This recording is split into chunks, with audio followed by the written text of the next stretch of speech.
Merci. Je m'excuse pour ce retard. Alors, la grippe, c'est une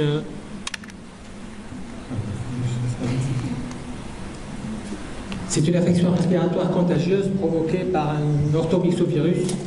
C'est une des plus importantes maladies émergentes et réémergentes. Elle est responsable d'une importante mortalité à l'échelle communautaire lors des épidémies et de par le monde lors des pandémies. Et vous vous rappelez tous la dernière pandémie de 2009 à H1N1, donc à 2009. C'est une pathologie qui a une présentation clinique de sévérité variable, mais qui n'est pas du tout spécifique. Alors le virus de la grippe, ici nous avons une représentation schématique du virus de la grippe. C'est un virus à ARN segmenté et enveloppé. On dénombre trois types de virus A, B et C. Des glycoprotéines de surface, l'hémagglutinin et la neuraminidase qui permettent de définir les différents sous-types du virus de la grippe A. Alors que la grippe B n'a pas de sous-type. Alors les tableaux cliniques, il y a trois tableaux cliniques distincts un peu qui caractérisent la grippe. C'est d'abord la grippe simple, c'est la forme la plus fréquente. Après une incubation de 2 jours, s'installe un tableau clinique qui est fait de signes généraux et de signes fonctionnels, essentiellement des signes fonctionnels respiratoires, qui sont très bruyants et qui contrastent un peu avec un examen clinique qui reste pour avoir quelques râles bronchiques à l'auscultation tout au plus. C'est une maladie donc, dont les symptômes vont durer habituellement entre 5 et 7 jours. Et après les symptômes, ça monte. Il y a quand même un malaise général qui peut persister au-delà d'une semaine, une asthénie parfois très prononcée et surtout une toux résiduelle fréquemment observée qui peut être très gênante pour le malade.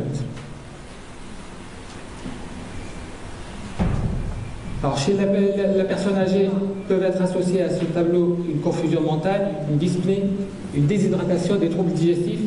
Et chez l'enfant de moins de 5 ans, la somnolence est fréquemment rencontrée. Un enfant sur 2 est somnolent quand il a une grippe, ainsi que les symptômes gastro-intestinaux. Une otite moyenne, des convulsions hyperpyrétiques peuvent être observées également. Alors, le deuxième tableau de la grippe, c'est la grippe compliquée, et la principale complication de la grippe, c'est la survenue d'une surinfection bactérienne respiratoire. Et cette surinfection, habituellement, elle est à Haemophilus, à Streptococcus pneumoniae ou à Staphylococcus aureus. C'est une complication qui est favorisée par l'âge avancé et les comorbidités associées. Alors on assiste à une persistance ou une recrudescence de la fièvre, persistance de la toux et un virage de la couleur de l'expectoration qui devient purulente. Et à la radiographie du thorax, on peut observer l'apparition d'un foyer de pneumopathie, un abcès du poumon, une pleurésie purulente peut se voir également, et une sinusite aiguë peut s'associer à ce tableau donc infectieux. Parmi les complications, rarement on peut observer la survenue d'une myocardite aiguë, du syndrome de Guillain-Barré, de glomérulonéphrites, de myosite aiguë, d'insuffisance rénale aiguë et d'une maladie abortive éventuellement pour les femmes enceintes. Et enfin, le troisième tableau, c'est le tableau de la grippe grave qui est habituellement, enfin anciennement du moins, appelé grippe maligne. C'est un tableau qui est rare mais qui est grave. C'est la véritable pneumopathie virale à virus de la grippe lui-même. Alors c'est une pneumopathie qui peut toucher les sujets aussi bien à risque que les sujets adultes bien portants, jeunes adultes bien portants. Le début, c'est un début d'une grippe d'apparence tout à fait banale et rapidement, et à partir du 2e jour pratiquement, installation rapide de l'état de défaillance respiratoire aiguë, d'une pneumopathie infiltrante diffuse, souvent bilatérale et rapidement extensive, aboutissant à la formation d'un poumon blanc bilatéral à la radiographie du thorax. Et en fait, c'est un tableau d'œdème lésionnel dont l'évolution est possible et fréquente aussi vers le syndrome de détresse respiratoire aiguë et la fibrose pulmonaire. C'est un tableau d'un pronostic très réservé. Alors ces formes graves, leur apparition reste totalement imprévisible. On ne sait pas du tout quel patient. Il n'y a aucun facteur prédictif de la survenue d'une forme grave de cette manière. Et ces formes graves, on en a vu pas mal au cours de l'épidémie, la pandémie de 2009 dans le SARS. Alors il est important de connaître et de cerner les facteurs de risque des complications parce que, se basant sur la présence ou l'absence de ces facteurs de risque, toute la prise en charge du patient va dépendre donc de cela. Alors l'âge supérieur à 65 ans ou l'âge inférieur à 18 ans, sous aspirine, pour les patients qui sont sous aspirine au long cours, les antécédents respiratoires, les antécédents cardiaques, la présence d'hémopathie, une maladie neurologique chronique, une insuffisance hépatique, l'insuffisance rénale, le syndrome néphrotique, les immunodépressions, quel que soit le type de l'immunodépression, l'obésité, la grossesse, le diabète et la néoplasie évolutive sont autant de facteurs qui peuvent être considérés comme des facteurs qui exposent aux patients le risque de survenue de complications graves. Alors le diagnostic de la grippe, le diagnostic clinique, il est difficile à faire en fait, le diagnostic positif, se basant sur des signes qui ne sont pas du tout spécifiques. Et c'est des tableaux cliniques qui peuvent être réalisés par différents micro-organismes tels que les adénovirus, les coronavirus, les virus para-influenza, les mycoplasmes, les chlamydiés et les streptocoques bêta-hémolytiques. Ce sont autant de micro-organismes qui sont capables de réaliser le même tableau clinique. Mais en fait, en période de circulation du virus, la présence, ces signes cliniques peuvent prendre une toute autre signification et une toute autre importance. Et comme on le voit sur ce travail qui a pris donc son matériel à partir d'une base de données Zanamivir, donc des laboratoires Roche.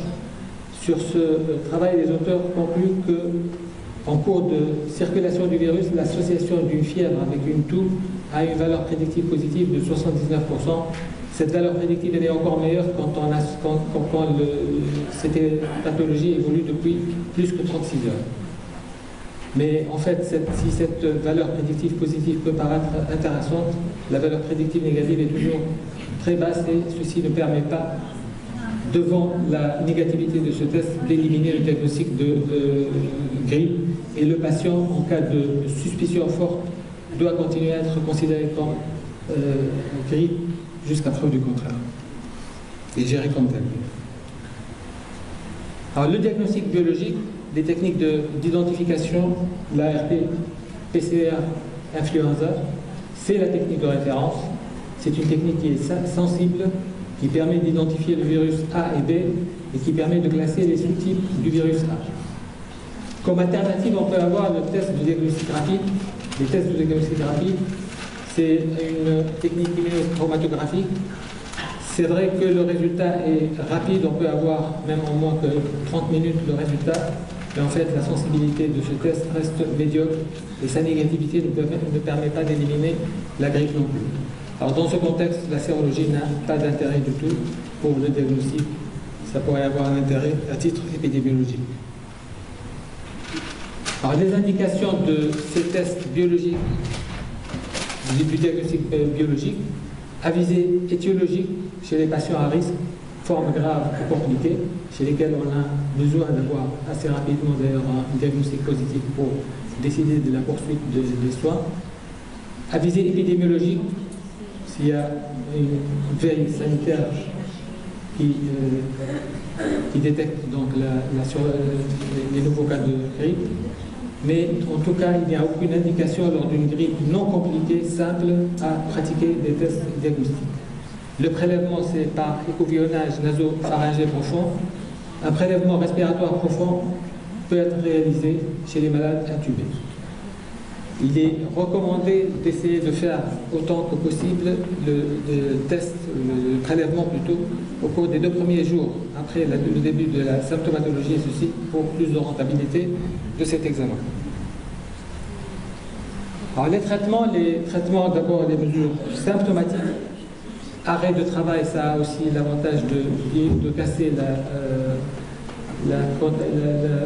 l'épidémie au niveau du travail, enfin la contagiosité au niveau du travail. Un repos, une bonne hydratation, des antalgiques, des antipyrétiques si fièvre mal tolérée. En fait, il n'y a rien de très particulier, c'est des mesures en fait, de grand-mère plutôt. À savoir que l'acide salicylique est contre-indiqué chez l'enfant, donc il faut l'éviter chez l'enfant pour le risque de survenue d'un syndrome de Raynaud. Et que on insiste qu'il n'y a aucune place pour une antibiothérapie systématique dans la grippe classique non compliquée. Alors, les traitements de la grippe compliquée et sévère, c'est l'hospitalisation en urgence. Il faut considérer le transfert en réanimation au besoin. Une antibiothérapie empirique doit être rapidement instaurée, et c'est une antibiothérapie qui, généralement, a un recours à l'amoxiclabe ou à une céphalosporine 3e génération, qui sera ou non associée à l'érythromycine et à l'oquinolone, ceci en fonction de la présentation radioclinique et en fonction de la gravité du tableau. C'est vrai que dans les formes les plus graves, généralement, on associe un traitement pour couvrir les germes intracellulaires. Alors, le traitement donc, de la grippe compliquée ou sévère peut faire appel aux mesures de réanimation. Un support ventilatoire peut s'avérer nécessaire en cas de détresse respiratoire. Une oxygénothérapie sera délivrée au masque à haute concentration ou à l'optiflow, donc à l'oxygène à fort débit. Le recours à la ventilation mécanique peut s'imposer à tout moment. Ce sera le plus souvent une ventilation mécanique invasive. Le décubitus ventral, le monoxyde d'azote, et dans les formes les plus sévères et récalcitrantes, c'est l'ECMO, c'est l'oxygénation donc extracorporelle qui sera envisagée. Alors, un support hémodynamique doit être donc assuré en cas d'instabilité hémodynamique, une épuration extra-rénale en cas d'insuffisance rénale. En fait, c'est un tableau qui est grave, qui peut toucher tous les organes. On peut arriver à une situation de défaillance multi-organes, et c'est une situation qui est d'une grande sévérité, d'une grande gravité. Alors, les inhibiteurs de la noraminidase doivent être démarrés le plus rapidement. Et justement, c'est pour parler donc de ces inhibiteurs de la noraminidase, ce qui constitue actuellement le traitement spécifique, c'est le traitement antiviral, c'est le traitement spécifique de la grippe. Alors jusqu'ici, il y a deux types qui sont connus et largement utilisés, et c'est surtout le Tamiflu, donc, qui est le plus célèbre depuis l'avènement de la grippe H1N1 de 2009, l'oselmativir de son dénomination donc, de DCI. C'est un médicament qui est administré par os, alors que les anamivir, c'est administré par inhalation. Et il s'administre donc à 75 mg 2 fois par jour pour le Tamiflu et 10 mg 2 fois par jour pour le Relanza. Alors la seule forme jusqu'ici disponible d'inhibiteur de la noraminidase par voie intraveineuse, c'est le Peramivir ou le Repivat. C'est 300 mg 2 fois par jour ou 600 mg une seule fois par jour. Et il semble qu'une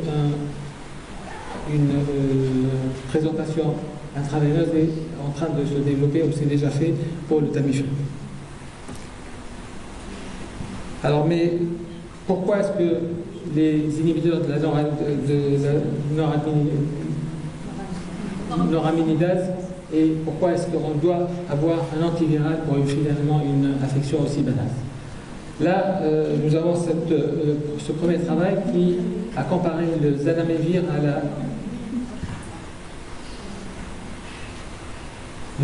au placebo, et il conclut à ce qu'on gagne une journée de symptomatologie quand on met les malades sous zanamivir, donc sous inhibiteur de noraminidase, on gagne une journée. Ce qui peut sembler très peu, et ça n'a pas d'intérêt donc de mettre le malade sous traitement pour juste une journée de symptômes supplémentaires.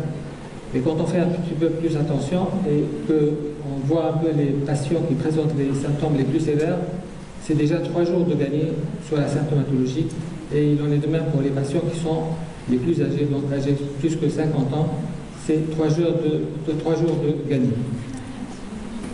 Alors cette étude, c'est une étude qui a utilisé la base de données des laboratoires Roche.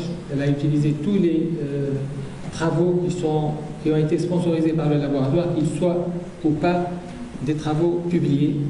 Et l'intérêt ici, c'est que les données utilisées, c'est les données du patient lui-même. Ce n'est pas les données d'une publication ou d'une communication qui ont été publiées. Ce qui donne donc plus de précision, plus de force à ce travail. Et il aboutit de toute manière à la même conclusion, c'est qu'on gagne à peu près une journée. C'est 25 heures de gagner quand on met les malades sous zanamivir que sous placebo. Mais il rapporte aussi qu'avec l'utilisation de l'oseltamivir, nous arrivons à diminuer le nombre des complications respiratoires chez ces patients et que nous arrivons à diminuer le nombre des admissions à l'hôpital, et ceci de façon significative chez les patients qui sont traités. Alors ce travail, c'est pareil, il compare l'oseltamivir à un placebo, mais ici en utilisant deux posologies d'oseltamivir, à savoir 75 mg et 150 mg. Il y a un gain net quant à l'utilisation de l'oseltamivir en termes de durée de la maladie, en termes de sévérité, l'évolution de la sévérité de la maladie, en termes de rapidité à un état de santé normal, et en termes de rapidité à une activité normale. Donc, ceci est à la faveur de l'utilisation de l'oseltamivir. Mais en fait, il n'y a aucune différence entre les deux posologies. Donc, l'oseltamivir 75 mg fait autant et aussi bien que l'oseltamivir 150 mg. Ça, c'est des posologies à multiplier par deux fois par jour. Alors ici, c'est un travail qui s'est intéressé au pronostic, donc les répercussions sur le pronostic de l'utilisation précoce, rapide de l'oseltamivir chez les patients de réanimation. Et il définit donc la rapidité, donc le traitement précoce, c'est un traitement qui est instauré dans les 48 heures après le début des symptômes.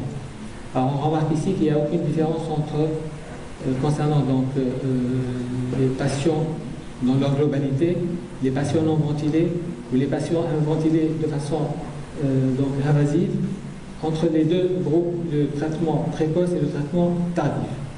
Mais alors dans le study group, ce qu'il définit l'auteur ici comme study group, c'est le groupe de patients qui ont reçu au moins 4 prises de Tamiflu. Donc ça va éliminer un certain nombre de patients qui n'ont pas reçu autant, donc les 4 prises de Tamiflu. Alors quand il s'intéresse à ce sous-groupe-là, la différence concernant la mortalité est significative. Donc un traitement précoce dans les 48 heures améliore le pronostic des patients et diminue donc la mortalité de façon significative. Alors dans le même travail, un traitement donc précoce est associé à une durée d'hospitalisation en réanimation qui est significativement plus courte que le traitement retardé, une durée d'hospitalisation à l'hôpital, une durée de séjour à l'hôpital également plus courte, la durée de... En fait, les jours libres de ventilation mécanique sont plus longs que le groupe de traitement tardif, et la mortalité en milieu de réanimation est significativement plus faible dans le groupe traitement précoce. Donc il est important et intéressant de considérer le traitement le plus rapidement possible quand il est indiqué. Alors ici, toujours le même travail, et c'est une régression logistique pour définir donc les paramètres qui sont indépendamment associés à la mortalité, et on voit ici que ces différents paramètres associés à la mortalité, c'est indépendamment associé à la mortalité, c'est le décubitus ventral, le nombre de cadrans radiologiques infiltrés donc, par la pathologie, un Apache 2 score et l'utilisation précoce et rapide de l'oseltamivir. Mais en fait, l'utilisation précoce de l'oseltamivir a un effet protecteur, elle est liée justement au pronostic, mais par effet protecteur, elle diminue la mortalité pratiquement plus que de la moitié, alors que le décubitus ventral va la multiplier par 3. Alors les indications des inhibiteurs de la neuraminidase, c'est les personnes âgées de plus d'1 an, c'est jugé à risque de complications, y compris les femmes enceintes. Les personnes présentant une grippe grave d'emblée ou s'aggravant sous traitement, les personnes dont l'état justifie une hospitalisation pour grippe, et étant donné que l'efficacité du traitement est corrélée à la précocité de son administration, il faut essayer donc de l'introduire le plus rapidement possible, et autant que possible dans les 48 heures, et sans attendre donc le résultat de confirmation virologique si test a été envoyé. Alors la prévention repose sur 3 éléments. D'abord et surtout la vaccination, bien sûr, des mesures d'isolement et les traitements antiviraux. La vaccination, c'est le moyen principal de prévention contre la grippe. Le vaccin est déterminé de façon annuelle, donc le virus de la grippe change en continu. C'est tous les ans qu'il y a une mise au point du vaccin de l'année. La protection après vaccination est obtenue à partir du 15e jour post-vaccination, et elle est obtenue dans 70% des cas uniquement. L'efficacité de la vaccination est attestée par la diminution des pneumopathies, des décès et des hospitalisations. Et globalement, nous avons en fait 2 types de vaccins.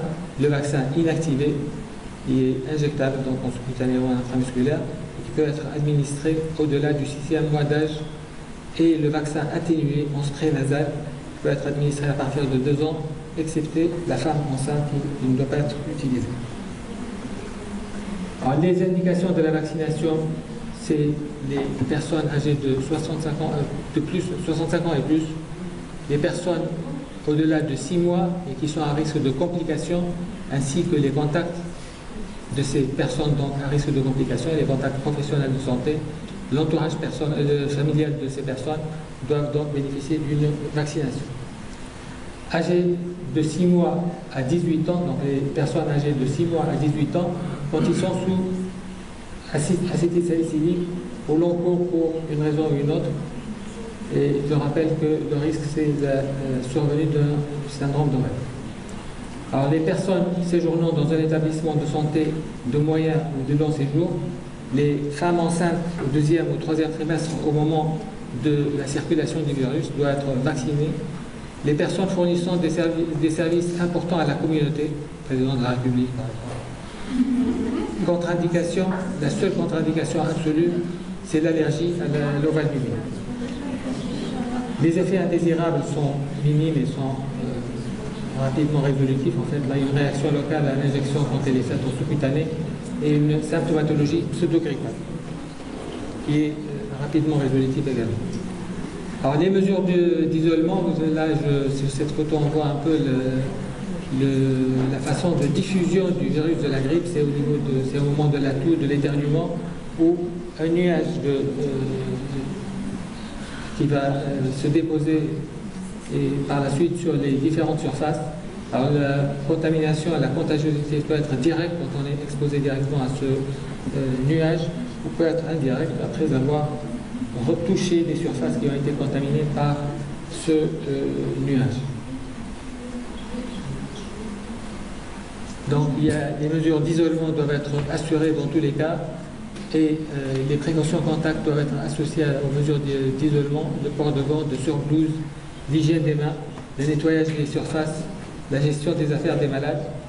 Les précautions gouttelettes doivent être aussi assurées par le port des masques par le malade et le médecin, et c'est que le malade doit couvrir la bouche et le nez pour éternuer ou pour tousser. Alors ça, c'est des affiches dont on était familiarisé lors de la pandémie de grippe H1N1. Et là, c'est donc la gestion au moment de la toux, le fait de couvrir la bouche, la gestion des déchets du patient, l'hygiène des mains, l'hygiène des surfaces et le nettoyage des surfaces par des produits donc nettoyants ordinaires.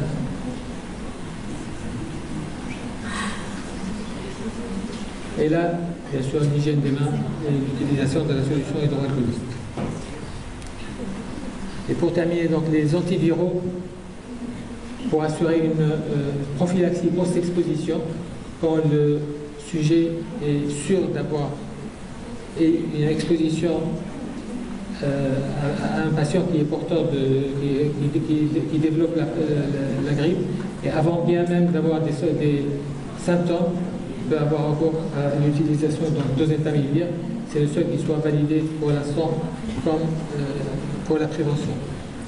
Dans les 2 jours suivant le contact direct avec un cas suspect, et les antiviraux sont recommandés pour les personnes contacts âgées de plus de 13 ans ayant des facteurs de risque et n'étant pas protégées par le vaccin.